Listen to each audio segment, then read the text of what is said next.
What is going on, everyone? Welcome back to the Boardroom Podcast, where we help you stay calm, change lives, and have business on your terms. Now, I'm excited to dive into what we're going to be talking about today. I've got my partner in crime, Tikis here. He oversees client and customer success for Charlie, and is also my partner with Blue Chip. So we have kept you guys on a cliffhanger for couple episodes now, and it's finally here. We're going to be talking about what we're seeing on the marketing front when it comes to improving opt-in rates and some of the cool things that we've seen happening with, like, specifically a B2C offer. All right. B2B isn't pretty straightforward, but like this B2C side, we've seen some pretty incredible transformations when it comes to opt-in percentages. So Tiggies, I'm going to pass it off to you as far as like, what does that look like when it comes to what's a solid recipe for improving somebody's opt-in rate?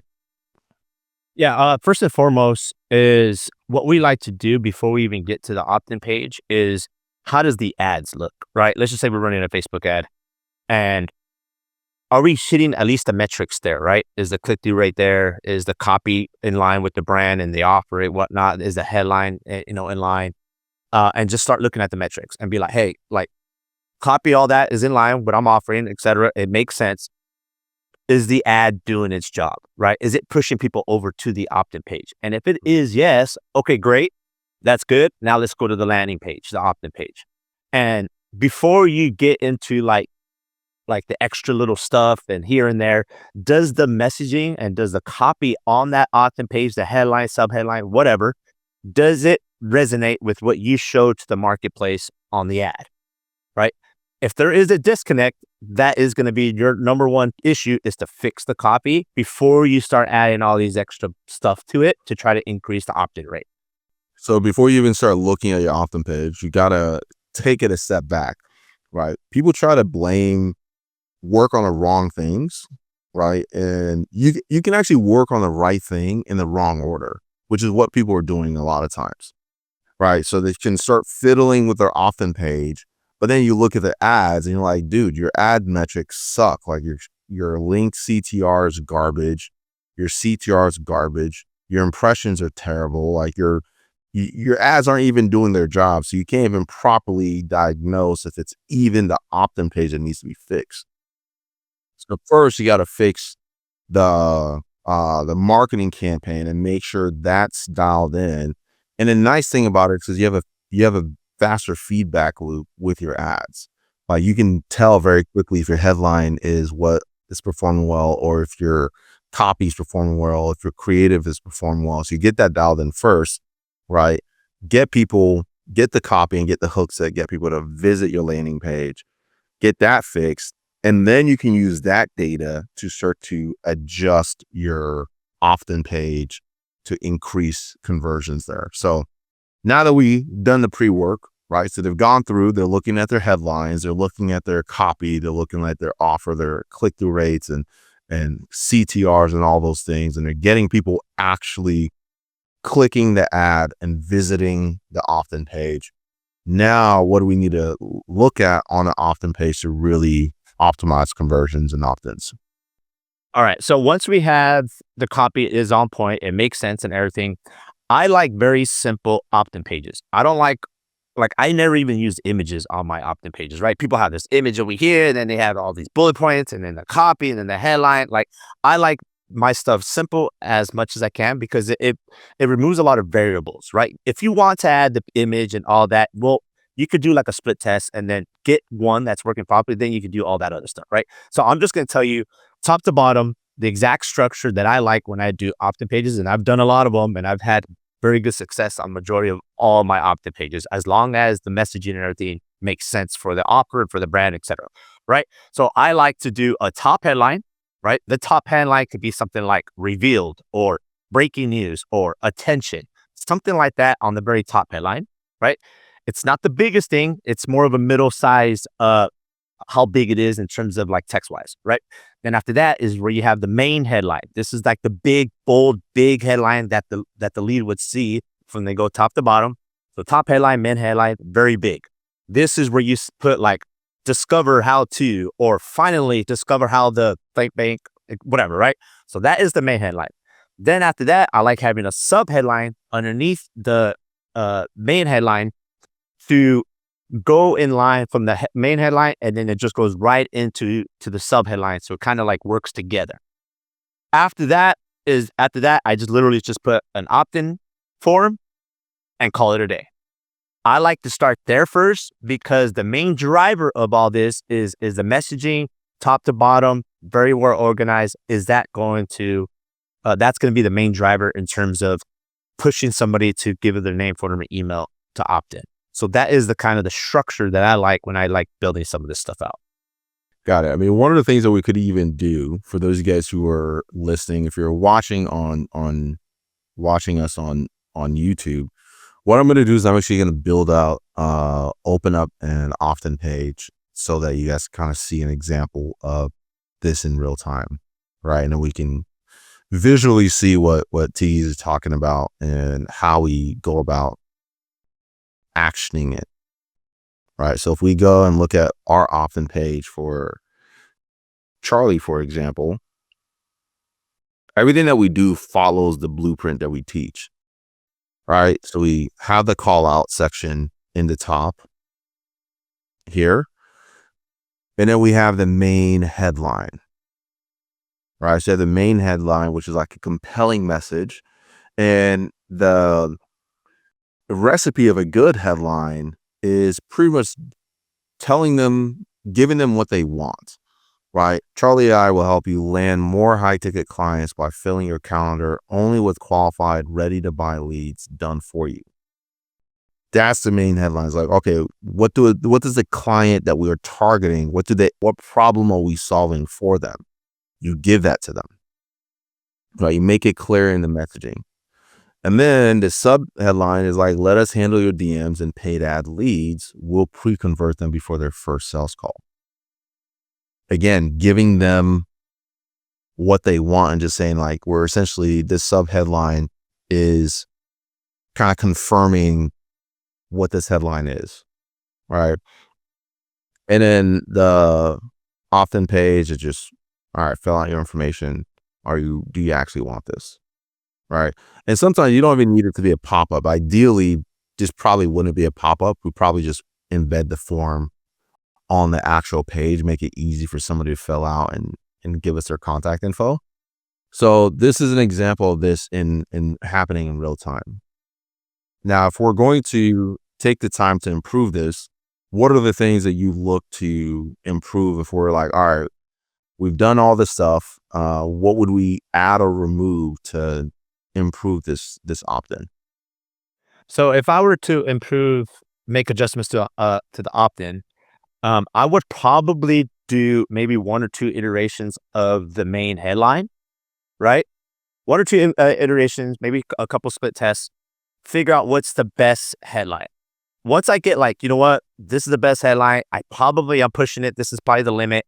Then at that point is, what can we do on the opt-in page to increase opt-in rates? And that is, it could be a couple things, right? So we can go into this, for example, like a fitness offer, right? So let's just say this particular page we're looking at is a fitness offer. We split tested a couple headlines. I kind of got all the juice I can out of that. What is the next step? Well, a next step could be, instead of doing a form, we can do a mini quiz, right? And that mini quiz is basically giving them a quiz. For example, let's just say this was a free training or free VSL. Hey, for you to get access to the exclusive free training, we just want to make sure you're in the right spot, you're in the right seat, or whatever, right? And then they would take a mini quiz, and that mini quiz can be along the lines of questions, be like, how is your metabolism? Were you wanting to lose weight? How is your energy? Right? And then what we found is when people click, they feel they're in the right place. And then the fact that they already went through it, they go, well, might as well put my name, phone, or email because I already did the work of actually answering a few questions. Then they put the name, phone, or email. And then that has increased opt-in rates because people love taking quizzes, right? If they see a quiz somewhere, they want to take it and they want to see, like, I want to know my results, or I want to just take this quiz and make sure I'm in the right place. So if they take the quiz, they're in the right place, they're more likely to put their information, name, phone, or email to get access to that exclusive free training that you told them that they will get if they take the quiz. Yeah, I'm gonna share a of this in action with like the fitness, so you can see they call out at the top here, right, and then the discovery phrase, and then here's like what they want, the promise, and then the subheadline is essentially handling some of their objections, right? No fads, no shakes, or endless cardio. So starting from the top here, so we have the example. So calling out the women, the audience, right? Giving them the promised, the sexy, mouth-watering offer, right? And then the subheadline is like is confirming their desires, but then eliminating what they don't want. So it's like no fads, no shakes, or endless cardios, right? And then it's like, all right, cool. If you want this thing without the pain, so right, this is the promise, and then this is eliminating the pain of achieving the promise, right? Even here is like 3 to 4 hours a week. That's very realistic. That's very doable, right? Then it's like, if you want this thing, just take this quiz, right? And the funny thing is, with the quiz, some people will be like probably wondering, why don't you put their contact info first? Why do you start it in this way? Okay, so the reason why we don't put the contact information first is because if you put it last and they actually take the quiz, they are more bound to give you their name, phone, or email after, because they already took the quiz and they're like, you know what, I already took it. Like, I'm already this far. Like, I have to put my information because I really need to just see this training now. Yep. Okay. Exactly. So you get them in the habit of just clicking. And it's like they're already like at the very last step. They're just going to continue, is just consistency bias, right? If you start with the first trying to gather their information right away, you're going to turn off a lot of people because they're like, no, I don't want to give you my contact info. But once they've gone through and they click on a few slides, right, they're like, oh, well, I made it this far. I might as well put in my information to complete this next step, right?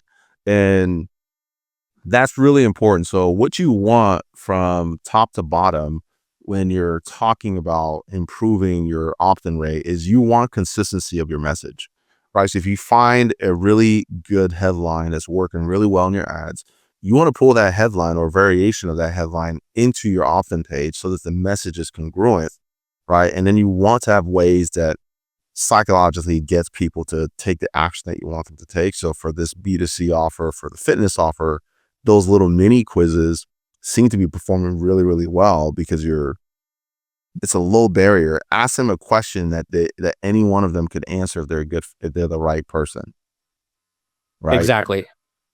And then, so the barrier for them to actually begin engaging on that landing page is actually really low, which increases the likelihood that they're going to complete the action you want them to take, right? So if we look at this one, for example, first question is just like, what's your current age? All right. If you wanted to go less aggressive and be like, all right, well, you can start with this one, where you wanted to lose weight, right? And then you can go, what's your current age? So it really doesn't matter. But this opt-in page or this process that we've seen some clients implement, one of the clients went from like a 14% opt-in rate to like what was it, like 36%? 37. Yeah, it was 36 point something. Yeah. Yeah. And that was in less than a couple of days. That was over a weekend.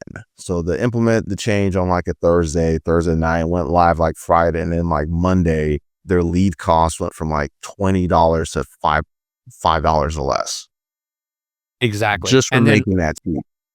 Yeah. And then we even took it a step further and we said, okay, well, the quiz is working. Can we push a little bit more out of it, right? We're trying to like push more. At a certain point, you're like, all right, like that's enough probably. Like, let's just leave it alone. It's already doing its job. Let's move on to whatever other bottlenecks that we're having in the business.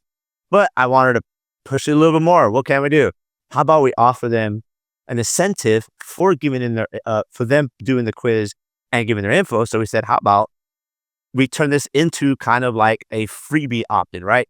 Freebie opt-in is something like, if you want this metabolism guide, whatever, put in your name for an email, I'll send it over. Well, how about we kind of put it together, because technically a VSL, a free training, is going to be a lot more, it's going to be a lot better than somebody just getting a free guide on something, right? Because on a VSL, they can hear you, they know your messaging, they can see you on camera and whatnot, right? So the idea of giving them 2 free bonuses. So we say, if you fill this out, we'll give you 2 free bonuses after you put us your information, or fill out the quiz, put out your information, right? That increased it, I believe, by almost 4% on an opt-in. Just by adding, I'll give you 2 free bonuses. And the 2 free bonuses for that particular offer was 2 different metabolism guides.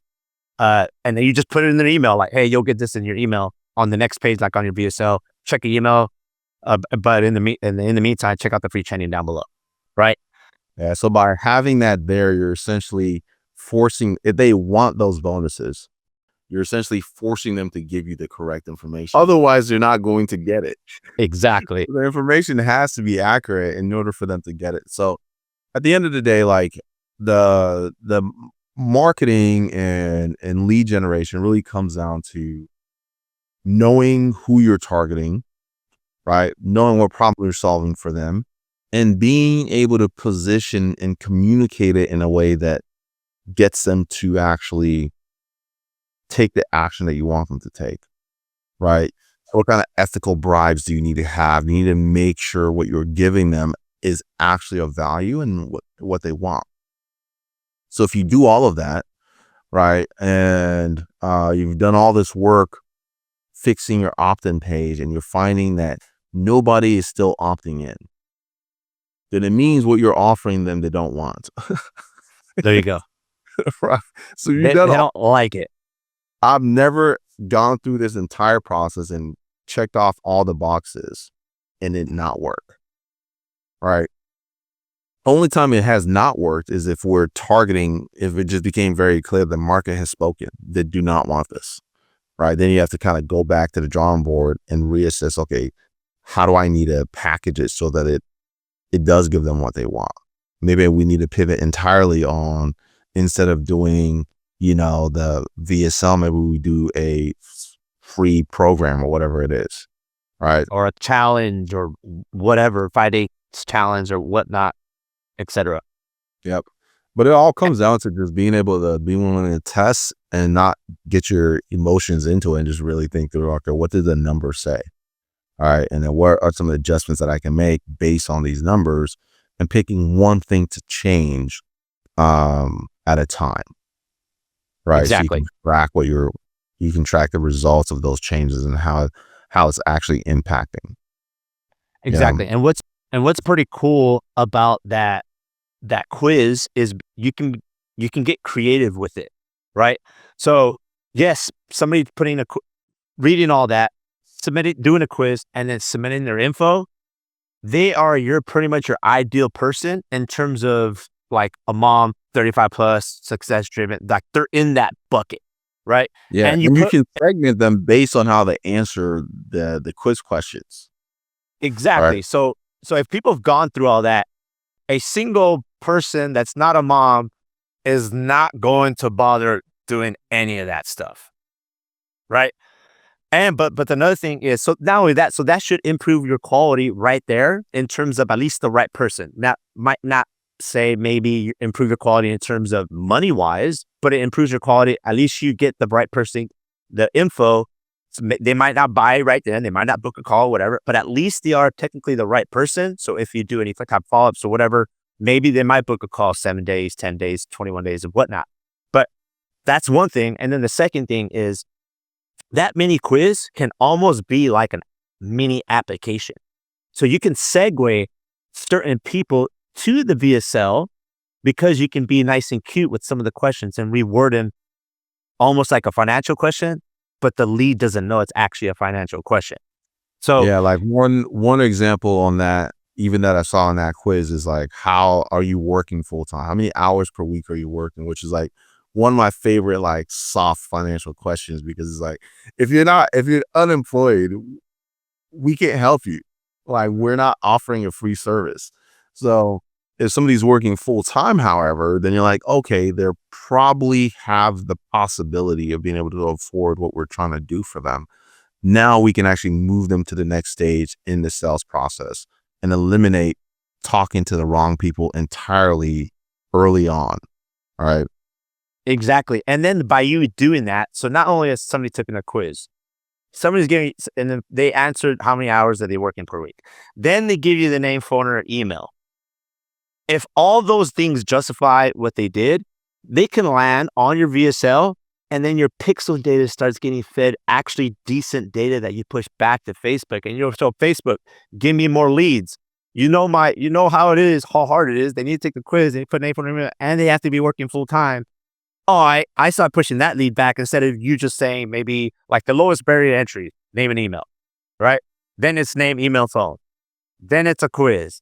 And then it's like, all right, we'll put a financial on that quiz too, without them knowing it's a financial question. And then you're like, dang, I'll push you some good data to this BSL page. And take it one step further, like I'm doing some little extra sauce here, is now when you feed the data to that, well, the people that are unemployed, retired, stay-at-home moms, disability and whatnot, those people go to another page and you just put whatever you want. Hey, got your information. We'll send you more info later. Whatever you want to say. You put another pixel on there and it's a bad pixel. You start feeding that with shitty data and then you start excluding that percentages. So a little extra sauce there. We're not going to go that far, but we felt generous. There you go. A little extra love there. I mean, even for those of us who are like, if that went over some of your heads and you're like, what the heck is the pixel? Right? A pixel in layman's terms is just a piece of code that gathers data on your leads, on the actions that the leads are taking, and feeds it back to Facebook's AI algorithm to help it find more of those kinds of leads.